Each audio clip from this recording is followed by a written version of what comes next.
Kind of hard to do this interview because I haven't thought explicitly about this because when we meet with other teachers, we're so focused on race.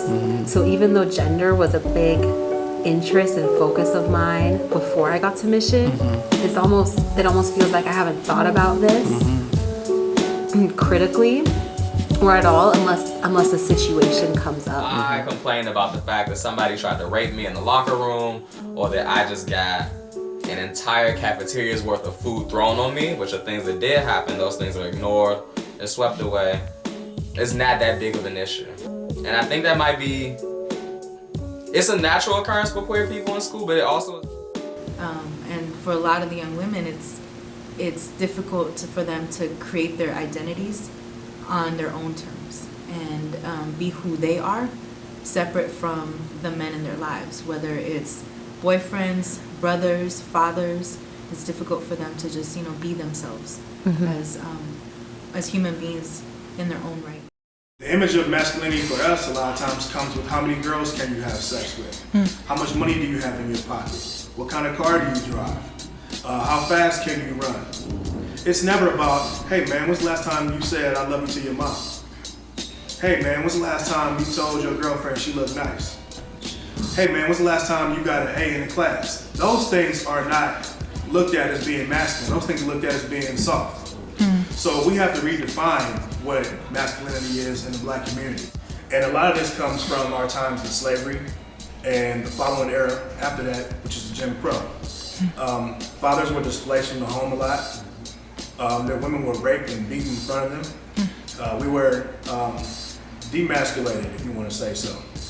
And it's taken us years and years and years to recover, in which we haven't fully recovered yet. The gender violence that we face, the sexual violence that we face, you don't talk about that in the public sphere. I'm Mexican American and I was born here and raised here, but I'm suffering from the oppression of sexism and being a person of color. So it's like two sides that you have to fight against. Being a woman and being a woman of color is just even worse. It's like double the oppression. I define queer as someone who is non-gender conforming. I think as people of color, we are always somehow queer in the sense that the gender binary has racial dimensions built into it. The ideal man is not just a man, he's also a white man. The ideal woman is not just a woman, she's a white woman. So, typically women of color have been depicted as exotic, as in terms of Asian women. In terms of Black women, you've seen the depiction of hypermasculine, hypersexual. All of these have been like gender transgressive ways of behaving and being perceived. So I think that as a queer person of color, I identify with the term queer because it reflects the fact that I racially and on a gender level do not conform to the expectations that are basically in place because of patriarchy and the gender binary.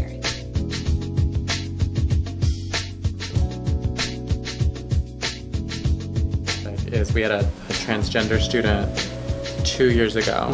She came out as transgender, MTAF, and I think students had a really hard time, just recognizing what that meant, like why would someone feel like they had to switch their gender. And so she actually had to transfer schools because she, couldn't take the discrimination. During lunch, people would make fun of her in the cafeteria. Those who knew her before and after kind of just couldn't deal and didn't have the tools to kind of discuss it and talk about it. Gender and sexuality is heavily policed, right? There are norms and there are standards that are officially enforced. Middle school and high school kids are the people who are about to lead the next wave of struggle, right? They have the most energy, so passionate, so intelligent, and so neglected. I think it's absolutely necessary. I love being different because some people they just laugh at me because I'm different, but sometimes I just go like, okay, that's okay. I'm just gonna laugh at them because all of them look exactly the same. So I think it's important because in our community is diverse, and I'm human. Patriarchy was originally defined as like the law of the fathers. I think there have been 1,000,001 definitions of patriarchy. For me, patriarchy just refers to, it's just a way of saying that in our society there is a ranked or weighted hierarchy of power, and the person at the top of a pyramid like power structure is often a white male, and your power is often defined in your relationship to that white male. So I think there's a lot of work that needs to be done in all high schools, not just Mission, around how gender is not just defined by your anatomy, right? It's not just how you're born and what parts you have, but it's kind of like this internal identity that may or may not match with the physical parts of your body.